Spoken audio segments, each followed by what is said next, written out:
All right, now we continue to discuss some of these case management and job placement issues. There'll be many instances where, for whatever the reasons, whether it's the fact that the person cannot do the past work, or the employer doesn't want to make any efforts to bring the person back to work at some level, at some job, or maybe there isn't any job that the employer where the person was injured can go back to, where you'll be looking at alternate employers. Once you start looking at alternate employers, you go into a different realm with the individual. And you go into, in part, a psychological realm where the person, in many cases, has a mindset to the effect of, no one's going to hire me because I have a disability. And you run into a situation frequently where the person does not feel that he or she will be hired by another employer. And whether you're looking at another employer or whether you're looking at the past employer, it may be important for you to actually go in and look at the jobs that the employer has, past or alternate employer, and make a determination as to whether the person that you're working with is able to perform that work, either the way it currently is or with some modifications. To me, the best asset that you have in getting somebody back to work, and this can be public or private rehabilitation, is not so much the level of disability, and it's not so much how impaired the person is, but it's the motivation and the attitude of the individual. And if you have a motivated individual with a positive attitude, that's going to do a lot of positive good in terms of convincing an employer that this person's going to be a good employee.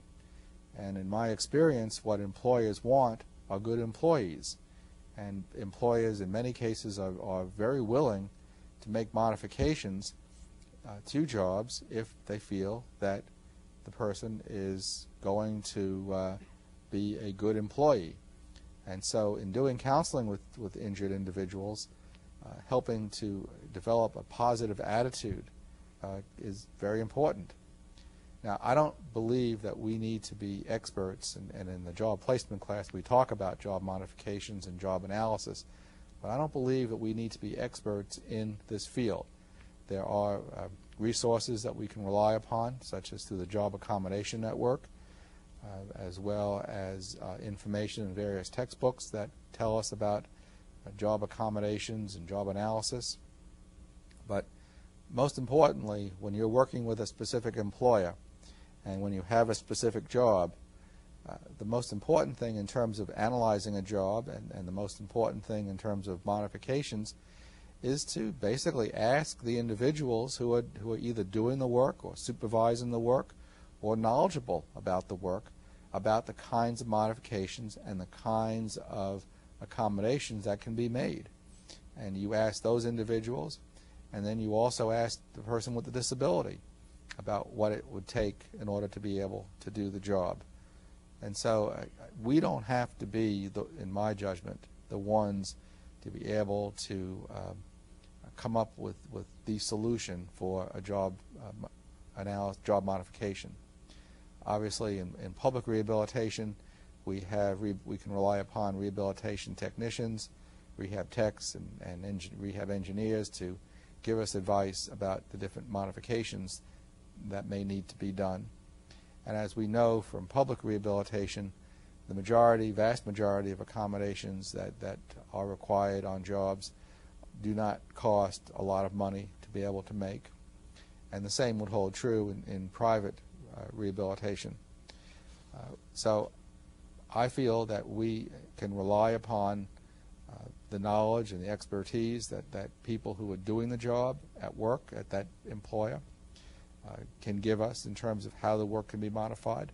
I think the individual can tell us what he or she needs in terms of let's say, a sit-stand option, or in terms of doing the work so as not to do the work on a repetitive basis.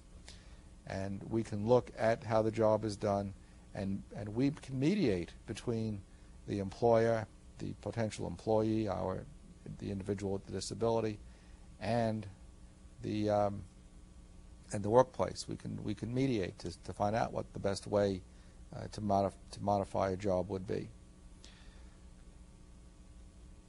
In terms of actually placing somebody on a job, as I've said and emphasized, it's a lot easier to do that when you have somebody who can go back to the employer that they were working at the time of the injury. And obviously that's going to be more likely to occur when you have larger employers rather than smaller employers. Larger employers have more opportunities or more jobs in which they can perhaps modify or arrange for the person to do, whereas smaller employers have less flexibility in that area, and that holds for the same employer or an alternate employer. In terms of other issues to deal with, as I said, convincing the employer that this person's a good employee means that it's important to work on the attitude of the potential employee to make sure that that person goes in with a positive attitude. In doing job placement and in interviewing for jobs, any of us can go into a job interview and convince somebody not to hire us. We can do that by just making all kinds of demands and statements about what we require, and we can go in and basically convince somebody that we shouldn't be hired. And obviously that can occur for someone who doesn't have any disability or any impairment, as well as somebody who does have a disability. And the more knowledge, the more information that the individual has about the nature of the work, the nature of the injury that person has, the more positive they can speak about those things, the more likely it is that the person is going to be able to get hired. Now, there are some other factors that come into play in the job hiring process. Obviously, we can apply the same types of employability skills development that we utilize in public rehabilitation, in private rehabilitation, helping people develop resumes. A lot of times you have individuals who haven't developed a resume or haven't completed job applications in many, many years, and so they may be very reluctant or uncomfortable to do that. Also, we can help people with practicing, role-playing, modeling, job interviews. This can be another important factor in terms of helping people to get employed. And keeping in mind that just as in public rehabilitation and private rehabilitation, the employer is not hiring us, they are hiring the individual. So the more the person can do in preparing the resume and in searching for alternate jobs and in doing the interview, again, the better that's going to be perceived. So those are factors I think that we can certainly work on with the person and encourage the individual. Also, in the past 5 or so years, we are more fortunate in terms of helping people complete job applications, because as you know, a lot of employers today require people to complete job applications online. Now, it used to be where someone would have to go into an employer and fill it out manually by hand, and a lot of times people were reluctant to fill out job applications by hand. And also, you found a lot of people would ask to take the job application with them and come back and return it, and a lot of employers didn't like doing that either, didn't like their applications leaving the office. But now, a lot of employers, particularly larger employers, require people to fill out their applications online and fill out the application and then submit it electronically. And that can be a great benefit, because we can work with the person and help them fill out the application with them and then submit it when they've got all the questions and the issues and everything covered. And there can be some questions that we can help the person address, such as why they might want a job, what skills they have, explaining some factors about not working that the application may ask about, that we can do with the person, and that can be done without the person having to actually be at that employer and doing that. So there are some positive things along those lines that can be of benefit. And also, in returning to work, whether it's the former employer or a different employer, one of our counseling issues also would address dealing with not just getting family members and significant others on board and being supportive, but also talking about incentives to going back to work and talking about things that are tangible and some things that are intangible. And of course, my view is that even if a person is earning less money, that the person is going to be better off working than not working, that the person is going to be better off employed than not employed. And there are benefits in terms of stability, in terms of family functioning, that are going to be more favorable when the person has structure and is actually working. I'm going to go back for a minute to talk about dealing with some of the other issues that we're not directly involved in, and that would be we may need to communicate, and communication in working with people who have injuries is very important. And when I say communication, that communication would be to the person who's referred the individual to us, as well as with the person's physician, with the attorneys, and of course we've been talking about communicating with potential employers. I think it's important that, again, with the individual's permission, the injured individual's permission, we contact the person's attorney, perhaps to set up a meeting with that person, talk about the return to work issues we're doing, and attempt to get that individual on board with us in terms of returning the person to work. It may also be important to talk about how, or have the individual talk about with the attorney how, if again, I'm assuming the person has an attorney, and many individuals will by the time we start working with people, how going back to work is going to impact any amounts of money that they would receive. Because a lot of times people are reluctant to go back to work, as I've said previously, because they feel that it's going to impact how much money they're going to ultimately get from their work injury. And so that can be a factor that can be addressed by the attorney, in part by the attorney. And also it's important to work with the physician, because if we do get a job description, or we can describe the work the person was going to be doing, to be able to go back to the physician, the treating physician, and say, here are the duties that we're looking at for this person to do, and ask that person, do you feel that the individual can do these job duties? And if the answer comes back as yes, then that can also give support and encouragement for the person to return to work.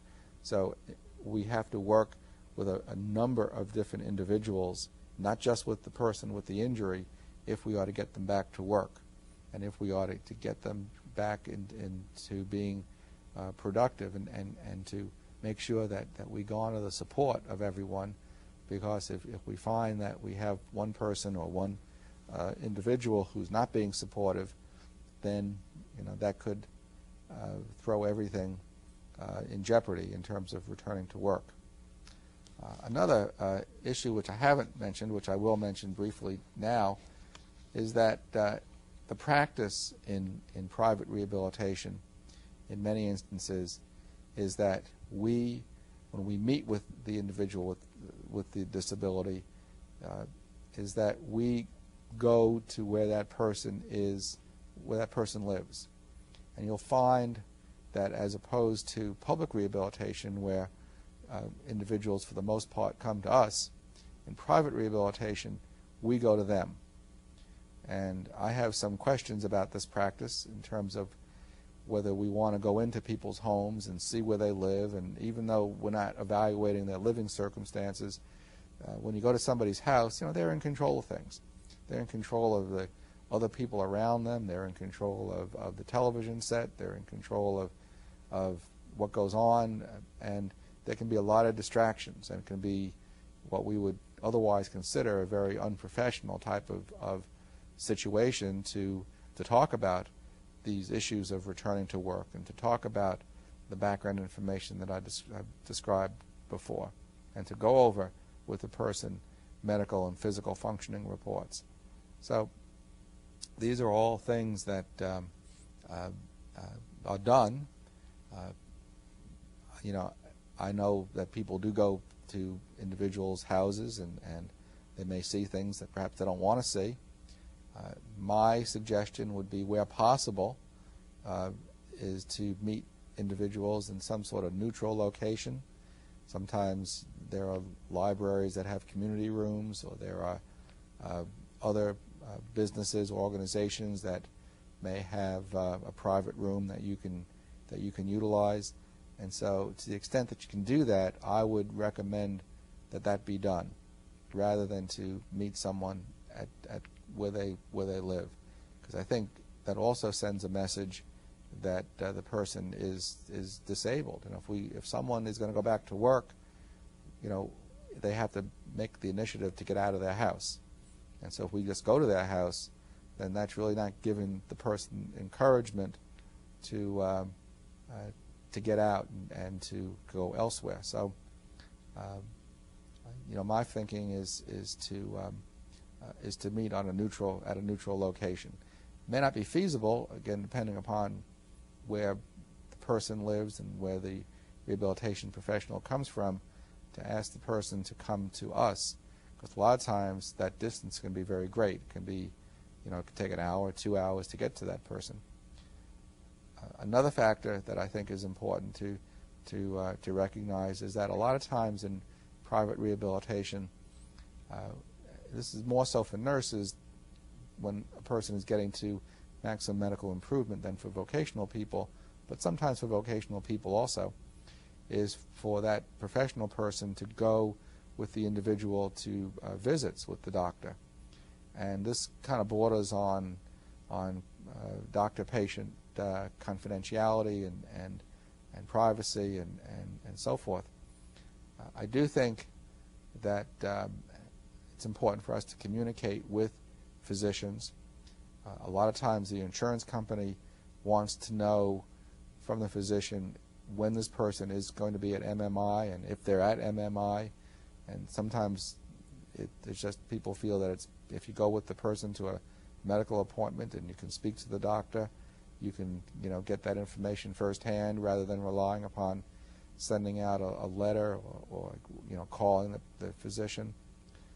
But I do think that we have to consider carefully going to medical appointments and perhaps think of an alternate way to do that, maybe giving the person a paper to take with them to have the doctor fill out and sign that talks about these issues and talks about what the physical workabilities of the person are, or perhaps getting the physician through the individual a job description of a potential job.